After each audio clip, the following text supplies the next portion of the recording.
은혜가 넘치는 신앙생활 7번째, 내게 독한 주님의 은혜라는 제목으로 함께 말씀을 나누겠습니다. 알코올 중독자 한 사람이 예수님을 믿고 새 사람이 되었습니다. 그 사실을 알고 전도자가 환호하며 말했습니다. 할렐루야! 당신은 드디어 사탄을 정복했군요. 그러자 그 알코올 중독자였던 성도가 이렇게 말했습니다. 아닙니다.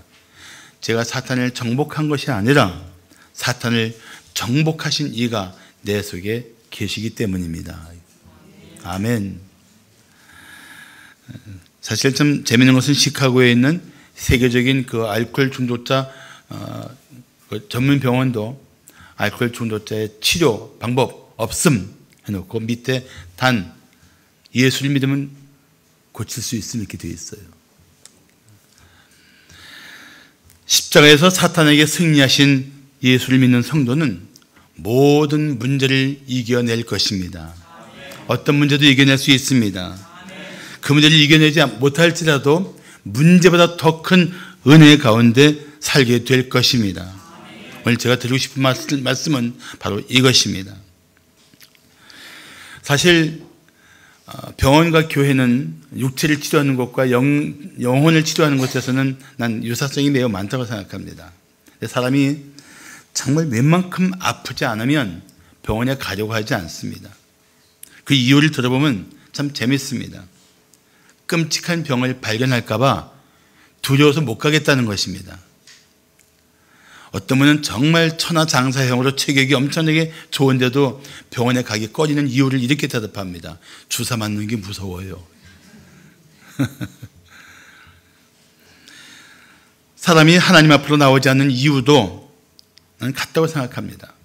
자신의 죄가 다 드러날까 봐 너무 두렵기 때문입니다.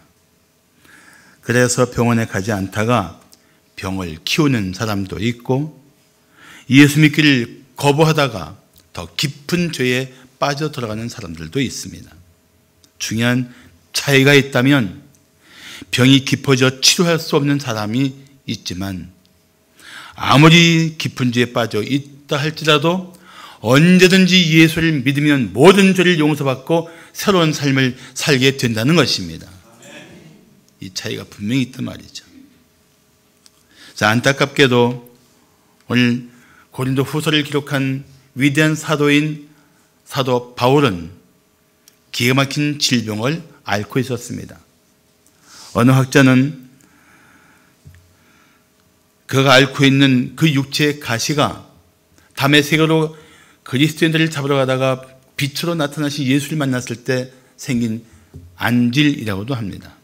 또 어떤 학자는 간질 때문에 그렇다고도 말합니다. 어떤 질병이었던 참 그것은 하나님의 일을 하는 그에게는 큰 고통을 주었을 것입니다. 오늘 7절에 나오는 육체의 가시라는 말이 있습니다. 가시. 이 가시가 뭐 손끝에 살짝 끼는 그런 정도의 가시를 말하는 게 아닙니다. 이 가시의 그 원어를 보면은 사람을 고문하거나 찔러 꿰기 위해서 사용하는 날카로운 막대기를 의미하는 큰 가시입니다. 삶에 영향력을 주는 큰 영향력을 줄 수 있는 그러한 정도의 고통스러운 조건을 의미한다는 것입니다. 그런데도 바울은 이토록 고통스러운 육체의 가시를 오히려 하나님의 은혜라고 고백합니다. 그것도 그냥 은혜가 아니라 자신에게 지극히 만족스러운 은혜라고 고백하고 있습니다. 어떻게 이런 고백이 가능하겠습니까? 나는 오늘 말씀을 통해서 우리 성도들도 삶 속에 삶을 위협하거나 너무 힘겹게 하는 가시조차도 은혜라는 사실을 깨닫고 새로운 기쁨으로 주님을 더 의지하는 마음이 되시기를 축복합니다. 자, 고난 중에도 주님의 은혜를 기뻐하는 이유가 무엇일까요? 고난 중에도 주님의 은혜를 기뻐하는 이유. 첫째, 겸손하게 하시는 주님의 계획을 믿기 때문입니다. 고난 속에서 이 은혜가 있단 말이죠. 사실 우리가 겪게 되는 고난은 어쨌든지 고통스럽고 힘겨운 일입니다. 그런데도 불구하고 고난이 주는 유익은 분명히 있습니다. 이것을 아주 짧게 고난이 주는 유익을 세 가지로 정리하자면, 첫째는 이 고난을 통해서 우리는 자신의 죄를 깨닫고 돌이키게 됩니다. 또 고난을 통해서 주님의 교훈을 받기도 합니다. 그리고 이 고난을 통해서 우리를 돌이켜 겸손하게 하시는 하나님의 뜻을 깨닫게 됩니다. 그러니까 우리를 정결하게 하거나 우리를 훈련시키거나 우리를 겸손하게 하는 유익들이 고난 속에 오롯이 담겨 있단 말이죠. 바울은 그가 지닌 그 고통스러운 육체의 가시가 하나님의 은혜라는 사실을 깨달았습니다. 생각하면 참 이상한 은혜입니다. 그러나 이 은혜를 받아들인 순간 이토록 이상한 은혜 속에 놀라운 하나님의 계획이 숨어 있음을 알 수 있습니다. 바울은 그것을 이렇게 말하고 있습니다. 나를 겸손하게 하시는 하나님의 손길이었어요. 이 고난이, 육체의 가시가 자신을 겸손하게 하시는 하나님의 손길이었다고 고백하고 있습니다. 그는 자신의 삶을 보면서 이 육체의 가시가 없었다면 바울은 자신이 받은 지극히 큰 계시 때문에 얼마든지 자만할 수 있었음을 알았습니다. 사실 아무리 성숙한 성도라도 교만한 마음에 빠지는 것은 정말 순식간에 일어납니다. 그래서 고린도전서 10장 12절은 말씀하기를 그런즉 선줄로 생각하는 자는 넘어질까 조심하라고 경고하고 있는 것입니다. 한순간이에요. 작은 것 하나 가지고도 얼마든지 교만해질 수 있는 그런 우리 안에 본성이 있기 때문에 그렇습니다. 우리가 남다른 영적 경험을 하면 자만할 수 있는 가능성이 있다는 것을 우리는 인정해야 합니다. 그때 뜻하지 않게 우리 삶에 나타난 고난이야말로 우리를 겸손하게 합니다. 우리 마음을 낮추어서 하나님의 은혜 앞에 무릎을 꿇게 합니다. 그래서 우리가 살면서 입에 늘 담아야 할 고백이 있습니다. 주님, 모든 것이 주님의 은혜입니다라는 고백입니다. 모든 것이 다 주님의 은혜입니다. 한번 전후 좌우에 있는 분들에게 한번 이렇게 인사를 합시다. 모든 것이 주님의 은혜입니다. 한번 인사를 나누세요.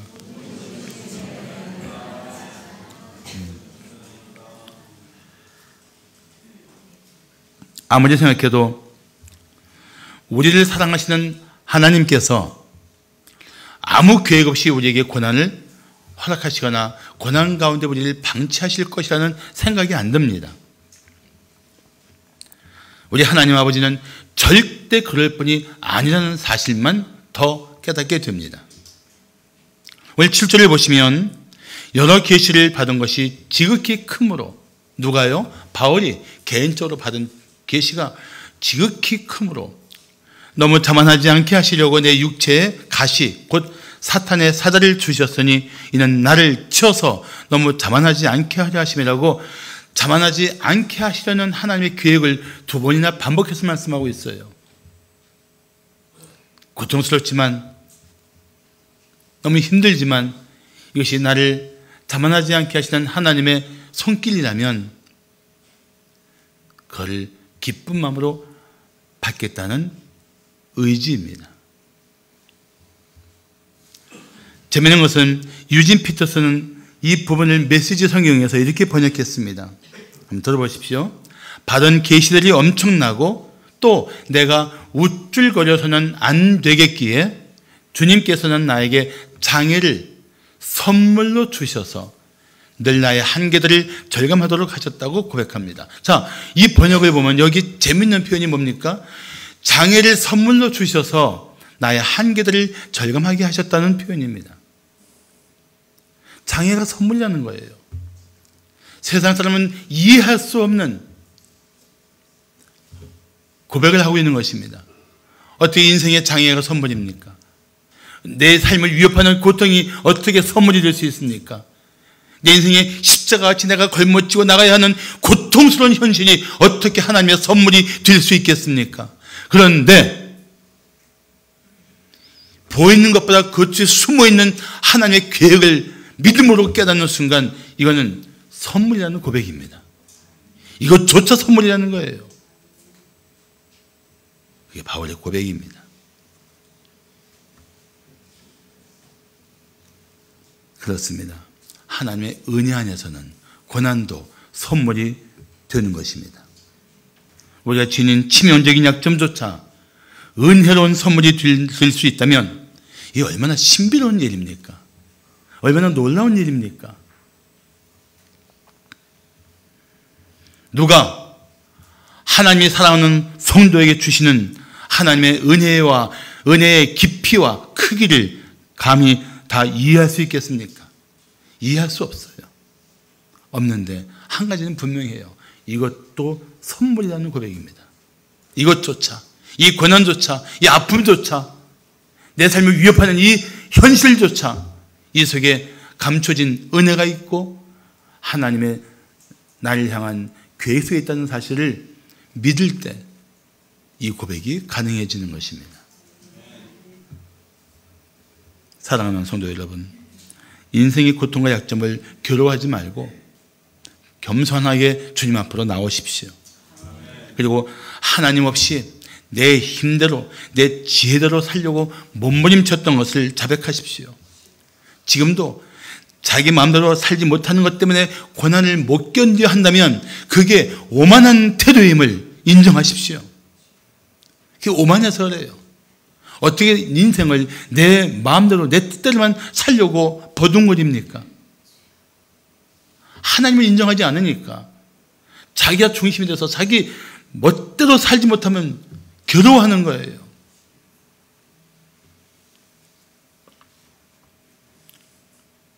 그런 오만함을 인정하고 잘못된 삶의 태도를 인정하고 주님께 용서를 구하십시오. 그러면 인생의 뜻하지 않은 고난조차 나를 위해 일하시는 하나님의 은혜임을 알게 될 것입니다. 그 고난의 현장 속에 숨겨진 은혜가 있음을 깨닫게 될 것입니다. 그래서 이것을 인정한다면 고난조차 하나님의 선물임을 알고 기뻐하게 될 것입니다. 자, 두 번째로 고난 중에도 주님의 은혜를 기뻐하는 이유가 무엇일까요? 고난 중에도 주님의 은혜를 기뻐하는 이유. 둘째, 만족하게 하시는 하나님의 뜻을 깨닫기 때문입니다. 이 고난 속에서 나에게 만족하게 하시는 하나님의 뜻이 있다는 거예요. 이거는 정말 인생의 보물찾기라고 해도 괜찮습니다. 헬렌 켈러는 보지도 듣지도 말하지도 못하는 삼중고를 겪었던 인물입니다. 그런데 그는 이런 말을 했습니다. 세상은 고통으로 가득하지만 그것을 극복하는 사람들도 가득하다. 어딜까요?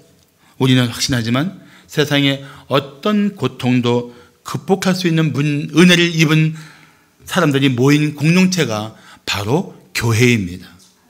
교회예요. 제가 지난주 금요 기도회 때 기도회 마치고 밑에 1층 카페를 내려갔더니 거기에 성도들이 모여서 내가 어떤 은혜로 생존하고 있는지를 서로 고백하고 있는데 완전히 부흥이었어요. 부흥해. 하나님의 은혜가 없이는 살 수 없었던 자신의 그 삶을 고백하면서 서로 은혜를 받는 거예요. 그 고백들을 나누면서 죽을 뻔했던 그 삶의 자리에서 살아나는 것부터 오늘 살게 하신 이 모든 것들이 하나님의 은혜라고 그렇게 고백하고 있는 거예요. 성도들이 은혜 충만해서. 한편의 드라마였습니다.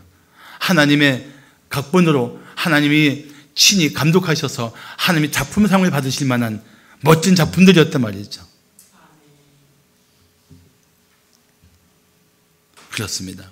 교회 안에는 이런 놀라운 은혜가 있습니다. 하나님의 은혜에 붙들린 성도들이 바로 교회를 이루고 있기 때문에 그렇습니다. 자, 오늘 8절과 9절을 보면 이것이 뭡니까? 육체 가시가. 뭐 안질이든 간질이든 바울을 곤혹스럽게 했던 이 육체의 문제가 내게서 떠나가게 하기 위하여 내가 3번 죽게 간구하였더니 나에게 이르시기를, 하나님께서 뭐라고 하셨다고요? 내 은혜가 내게 족하도다.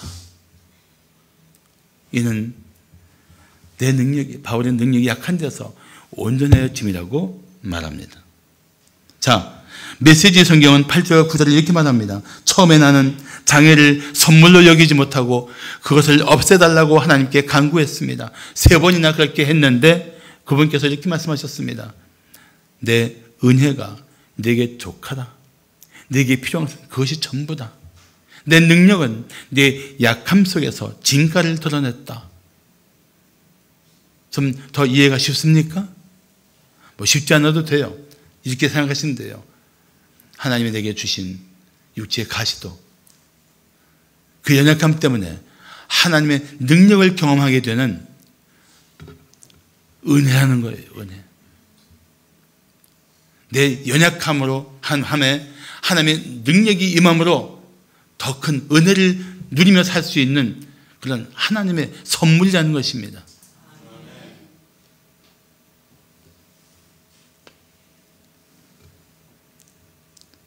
사람들이 고통스러운 일들을 직면하면 어떻게 반응합니까? 하나님을 원망합니다. 또는 아예 체념하고 주저앉습니다. 때로는 자기 나름대로 인간적인 방법을 총동원하여 어떻게든지 이겨내려고 몸부림을 칩니다. 그런데 그리스도인들은 탁월한 문제 해결의 길이 있습니다. 기도하는 것입니다. 바울은 기도했습니다. 3번 기도했다는 것은 기도를 하다가 멈춘 것이 아니라 기도하는 중에 하나님의 응답을 받았기 때문에 그것을 자랑하는 겁니다. 내가 3번 간절히 기도했는데 하나님께서 나에게 응답하셨어. 말씀하셨어요. 뭐라고요? 내 은혜가 내게 족하다. 그 응답을 딱 받는 순간 그는 더 이상 기도하지 않고 하나님의 은혜가 제게 충분합니다 라고 받아들이고 고백하는 거예요. 아닙니다, 하나님. 그건 하나님 생각이고 나는 이것이 없으면 좋겠습니다. 고집부리지 않았다는 겁니다. 하나님이 내 은혜가 내게 좋게, 예, 그렇습니다. 주님의 은혜는 제게 항상 최선입니다. 저는 만족합니다. 그렇게 기도 가운데 받아들였다는 거예요. 이게 정말 기도하는 사람들이 주님의 응답 앞에 보여야 할 아름다운 태도입니다. 주님 말씀하셨고 나는 그대로 받아들이는 거예요. 따지지도 묻지도 않고. 그렇습니다. 주님의 은혜는 항상 제게 풍성했습니다. 충만했습니다. 과분했습니다. 지금도 만족합니다. 그렇게 받아들인 거예요. 얼마나 아름다운 태도입니까? 믿음의 기도는 모든 병을 고칠 수 있다는 것은 한편으로는 옳지만 한편으로는 아닐 수도 있어요. 전능하신 하나님은 모든 병을 능히 고칠 수 있습니다. 믿습니까? 그런데 하나님은 때로 특별한 하나님의 뜻을 가지고 그 질고를 우리 삶 속에, 우리 몸 속에 더 남겨주실 수 있습니다. 하나님의 주권에 속한 거예요. 하나님께 맡겨야 될 일입니다. 그러나 분명한 것은 고쳐주시든 내 몸에 남겨주시든 어떤 결과든 그것은 하나님의 은혜로운 뜻 가운데 있다는 사실을 믿어야 합니다. 할렐루야. 믿어야 돼요. 내 삶의 모든 것들을 통해서 그 뜻을 능히 이루시는 하나님께 다 맡겨야 돼요. 그래서 로마서 8장 28절을 말씀하기를 우리가 알거니와 하나님을 사랑하는 자 곧 그 뜻대로 부르심을 입은 자들에게는 모든 것이 합력하여 선을 이룬다고 말씀하고 있는 것입니다. 좋은 일만 있기를 바라지 마세요. 1년 내내 햇빛만 받는 사막 같은 삶이 됩니다. 비도 맞고 바람에 굴러도 보고 위기 속에서 낭떠러지에 서보기도 하고 이 삶 속에서 모든 것을 합력하여 선을 이루시는 하나님의 능하신 손 안에 내 삶이 있다, 내 생명이 있다, 내 미래가 있다 믿으는 말이죠. 하나님이 그렇게 일하시고 계시지 않습니까?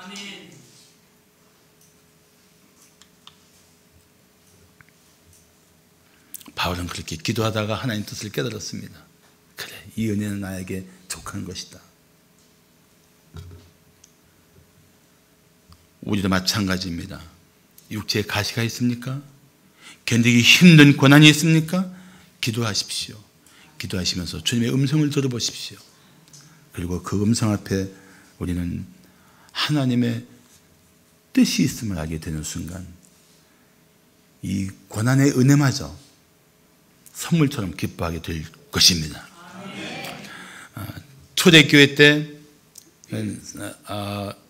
교부시대에 초대교회를 약간 벗어나서 이제 교부시대에 콘스탄티노플에 크리소스톰이라는 유명한 교부가 계셨습니다. 그분이 기도에 대해서 이런 명언을 남겼어요. 기도는 인간의 나약함을 하나님의 능력으로, 인간의 무지를 하나님의 지혜로, 인간의 빈곤을 하나님의 부유함으로 바꿔준다. 그게 기도의 힘이란 말이죠. 기도하면 고난을 허락하신 주님의 숨겨진 뜻을 깨닫게 될 것입니다. 그리고 우리는 마침내 이렇게 고백하게 될 것입니다. 맞습니다. 주님의 은혜는 제게 충분합니다.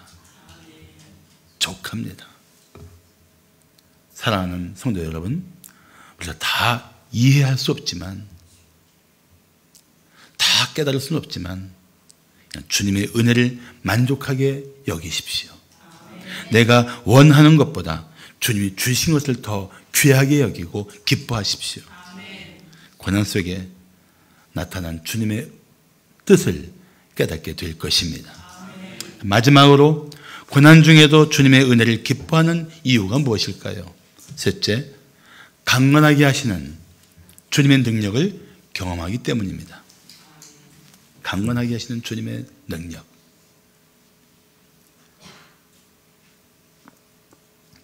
구절은 말씀하기를 나에게 이르시기를 내 은혜가 내게 족하도다. 이는 내 능력이 약한 데서 온전하여 지미를 하신지라. 그러므로 내가 크게 기뻐함으로. 어떻게 기뻐해요?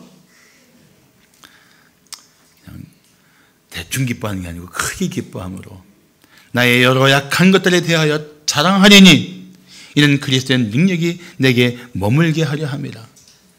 내 약함 속에 주님의 능력만 함께 하시면 됩니다. 이 고백이에요. 내가 약하고 말고는 이제 더 이상 중요하지 않게 된 것입니다. 뭐가 중요해요? 주님의 능력만 내게 임하신다면 내가 아무리 약해도 보잘것 없어도 주님의 능력만 함께 하시면 나는 세상을 이길 수 있는 무장된 삶을 살 수 있습니다. 이 고백이에요. 할렐루야.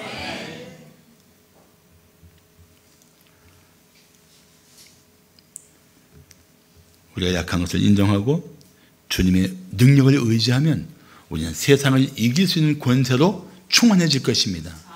그렇지만 스스로 강한 척하는 사람은 결국 자신의 연약함 때문에 무너지게 될 것입니다. 바울이 육체의 연약함 때문에 뭐라고 기도했을까요? 물론 고쳐달라고 기도했을 것입니다. 그런데 하나님은 더 놀라운 은혜를 주셨습니다. 병을 고쳐주신 것이 아니라 그 병을 더 유익한 목적으로 사용하고 계신 것입니다. 우리가 지닌 문제가 오히려 우리에게 더 유익이 되게 하시는 하나님의 손길이 그게 바로 은혜입니다. 그런 사실을 깨닫고 바울은 크게 기뻐한 것입니다. 야, 우리 하나님 참 놀라우신 하나님이시다. 없어지는 것보다는 이것을 주시고 나에게 더 큰 능력을 주시는 이것이 나에게는 훨씬 복된 것이다. 그걸 깨달은 거예요. 그걸 깨달은 거예요. 깨닫고 나니까 말할 수 없이 기쁜 거예요. 차라리 이 가시는 두시고 주의 능력으로 내 삶을 장악해 주시옵소서, 이런 마음이 드는 거예요. 얼마나 기뻤겠어요. 이 기쁨을 우리가 알아야 됩니다. 이 기쁨을 누릴 수 있는 여러분 되시기를 축복합니다. 우리는 문제가 사라진 것이 최선이라고 생각하기 쉽지만 때로는 그것을 통해서 더 큰 은혜를 베푸실 주님을 바라보는 것이 옳습니다. 차라리 더 큰 은혜를 달라고 기도하십시오. 문제가 사라지는 것보다 더 큰 은혜를 마침내 누리게 될 것입니다. 중국의 어느 성도가 꿈을 꾸었습니다. 그가 탄 배가 강물을 순탄하게 항해하다가 물속에 살짝 가려진 큰 바위에 턱 걸려버린 거예요. 당황해서 그는 하나님께 막 부르짖어 기도했습니다. 꿈속에서 그는 이런 음성을 듣습니다. 내가 바위를 치워줄까? 아니면 강물을 더 높이 해줄까? 근데 그 순간 꿈속에서 그는 이렇게 고백했다고 합니다. 주님, 강물을 불려서 통과하게 해주시옵소서. 그리고 꿈을 딱 깨고 나니까 그 마음속에 내 기도가 받게 되겠구나 깨달은 거예요. 문제가 없어지기만 부르짖던 그가 하나님, 주님의 능력을, 주님의 은혜를 내게 풍성히 부어주셔서 이 문제를 훌쩍 뛰어넘을 수 있는 은혜를 허락해 주시옵소서. 기도가 바뀐 거예요. 기도가 바뀌었어요. 기도가. 문제만 바라보고 그것 붙들고 옥신각신하던 마음이 커진 거예요. 그거를 능가할 수 있는 주님의 은혜로 나를 일으켜 주시옵소서. 기도가 바뀐 거예요. 기도가. 할렐루야. 기도가 바뀌었어요. 하나님의 전능하심을 아는 순간 이 기도는 얼마든지 하나님이 이루실 기도인 것을 그는 깨달았던 것입니다.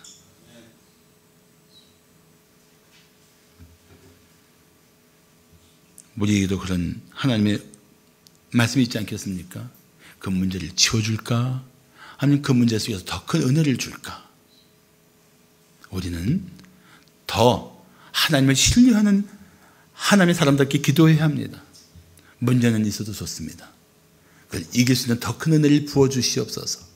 할렐루야. 그런 기도로 승리하는 우리 사랑하는 권속들 되시기를 축복합니다.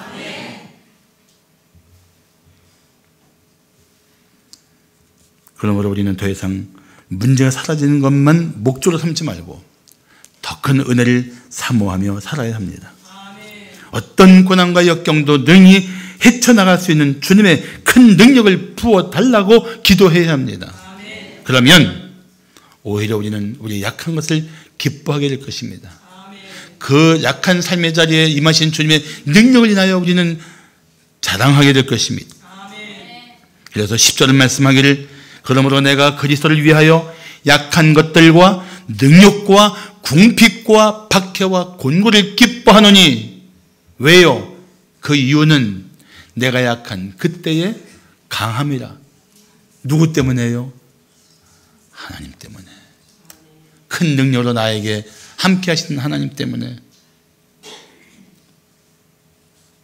이것은 참 삶에 큰 육체의 가시가 있었지만 더 강하게 하시는 주님의 은혜를 경험했던 바울의 외침입니다. 오늘 우리가 부른 찬송 중에 은혜 아니면 살 수가 없네라는 찬송이 있습니다. 그 이런 가사가 있습니다.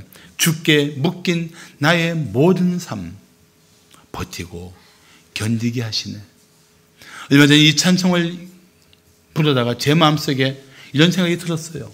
아, 그런 것이었구나. 이 삶 속에서 버티고 견디게 하시는 것도 하나님이 하시는 일이었구나. 그게 하나님의 은혜였구나. 버티고 견디게 하시는 힘을 주신 분이 나의 주님, 나의 하나님이셨구나. 버티고 견디게 하시는 나의 주, 나의 하나님, 그분을 다시 생각하게 된 거예요.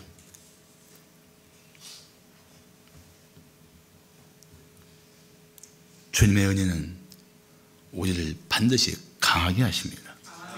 어떤 고난과 역경도 버티고 견디게 하십니다. 언제까지요? 마침내 승리할 때까지. 믿습니까? 하나님은 그렇게 우리 안에서 지금도 일하시고 계십니다. 정말 우리 성도들이 이 사실을 굳건히 믿고 예배 자리에서 다시 세상을 향하여 당당히 나가시기를 축복합니다.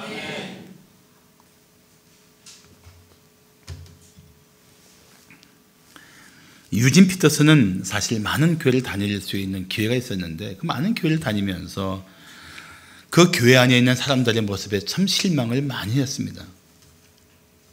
그러던 어느 날 그는 놀라운 사실을 깨달았습니다. 그 유진 피터슨이 교회에 참 있는 여러 약한 사람들의 모습 보고 상처받았다가 깨닫고 쓴 글을, 짧은 글을 하나 읽어드리겠습니다.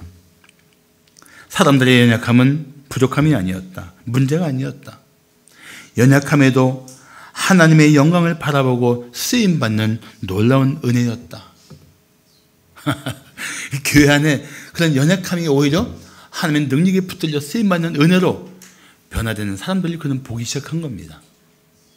그러니까 갑자기 교회가 사랑스러워진 거예요.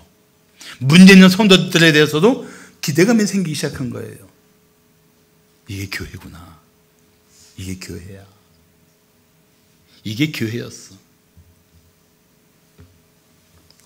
그렇습니다. 우리 중에도 연약한 지체가 있습니다. 그렇지만 그가 누리는 은혜도 있습니다.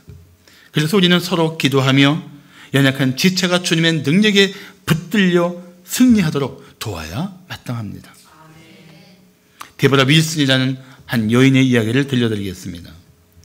데보라 윌슨은 미국에서 아주 인기 있는 코미디 배우이자 어린아이들에게 긍정적인 메시지를 전해주는 유명한 강사입니다.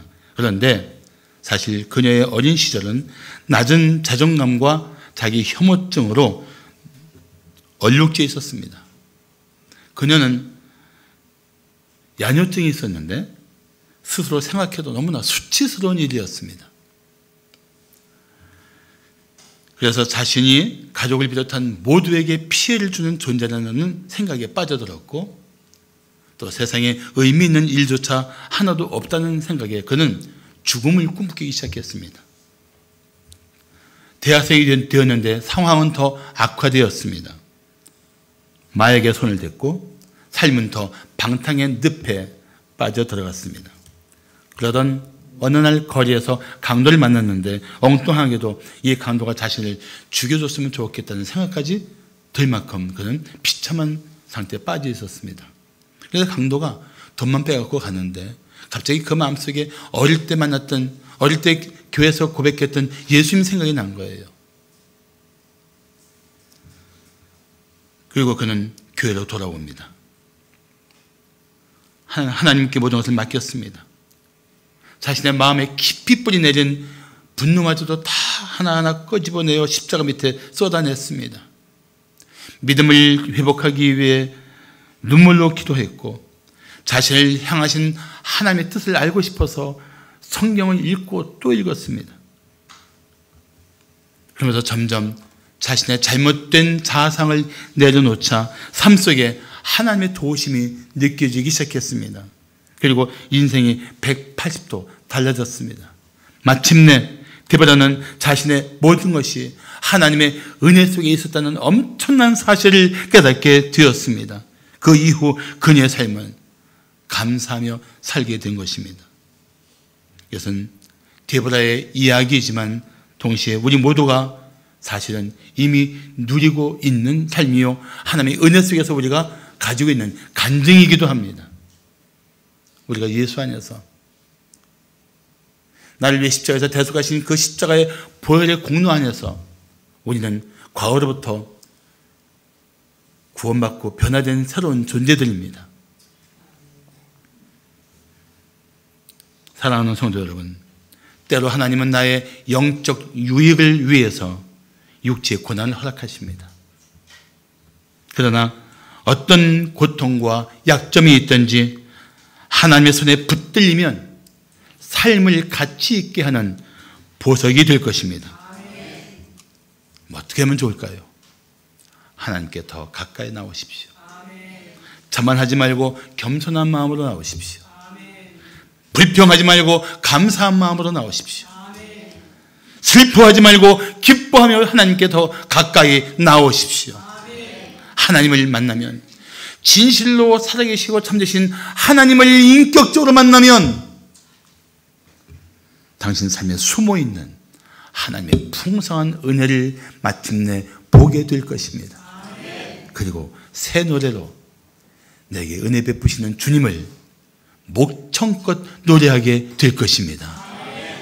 육체의 가시가 은혜라고, 육체의 가시가 나를 위한 하나님의 선물이라고, 그런 이해할 수 없는 고백으로 주님께 영광을 돌리게 될 것입니다. 기도하겠습니다.